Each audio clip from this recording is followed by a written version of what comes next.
Retired sub inspector गोपनीय गोपी शर्मा का आप सभी लोगों को प्रणाम। पिछले लोकसभा चुनाव में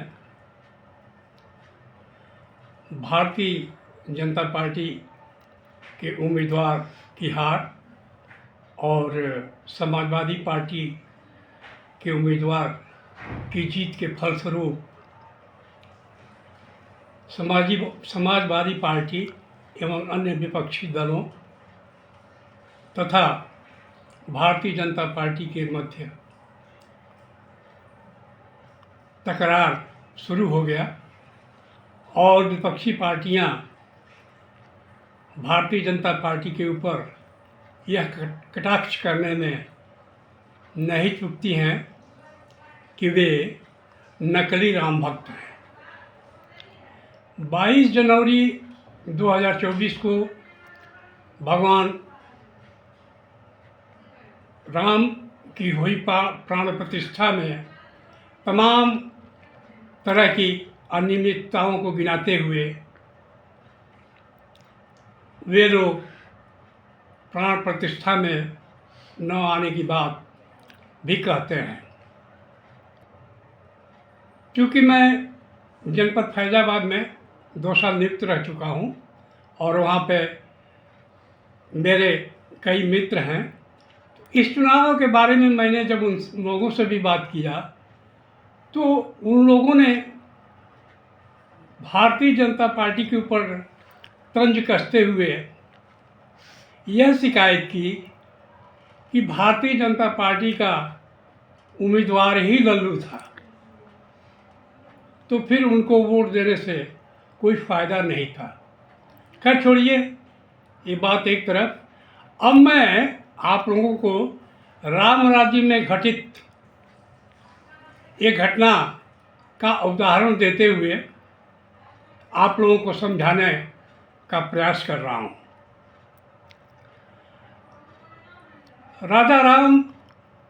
का राज्याभिषेक होने के कुछ दिन पश्चात अयोध्या की जनता के बीच से एक आवाज़ उठी और उस आवाज़ के माध्यम से माता सीता के चरित्र के ऊपर आरोप लगाते हुए उनके चरित्र को लांछित करने का कुत्सित प्रयास किया गया और यही कारण रहा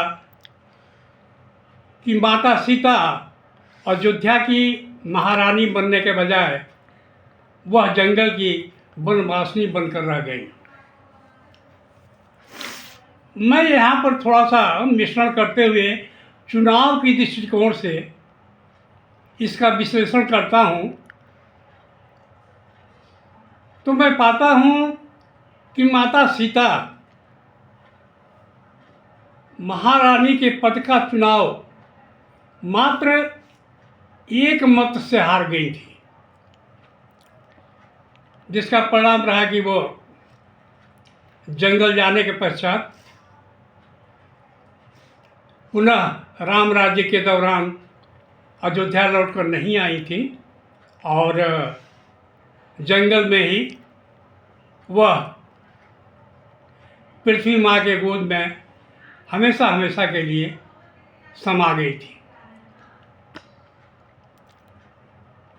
अब इसी क्रम में कलयुग में हुए अयोध्या चुनाव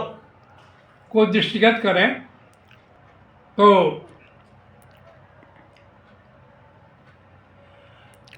अयोध्या के लोकसभा चुनाव में राम भक्त को चुनाव में अयोध्या की जनता द्वारा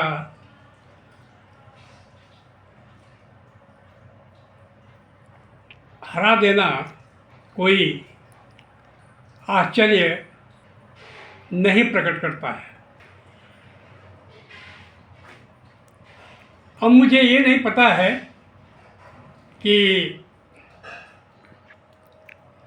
राम राज्य में अयोध्या की जनता को प्रायश्चित करने का अवसर मिला था, या वो प्रायश्चित किए थे या नहीं, परंतु कलयुग में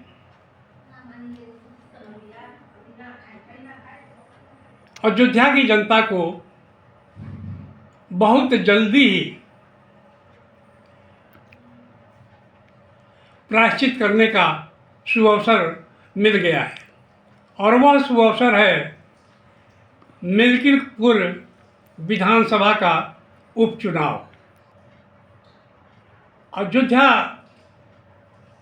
की जनता यदि चाहे तो अपने ऊपर लगे आरोपों के संबंध में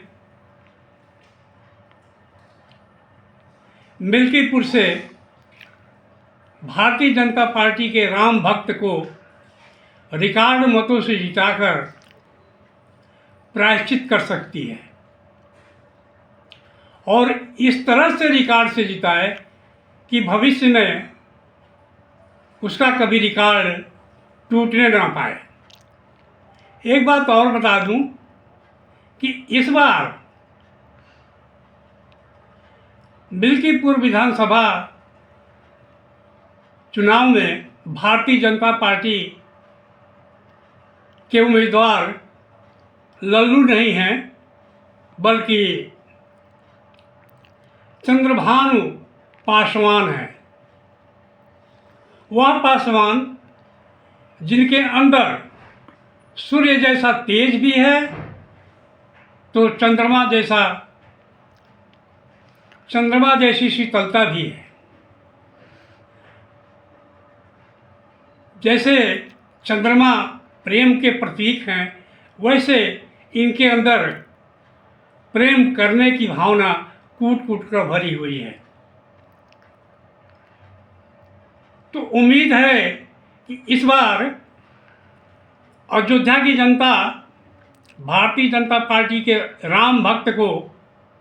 रिकॉर्ड मतों से जिताकर राम राज्य और कलयुग में अयोध्या की जनता के ऊपर लगे दाग को मिटाने में सक्षम होंगे। अयोध्या की जनता से एक और निवेदन मैं करना चाहूँगा कि वह इस प्रायश्चित के पश्चात भगवान राम के दरबार में भी जाकर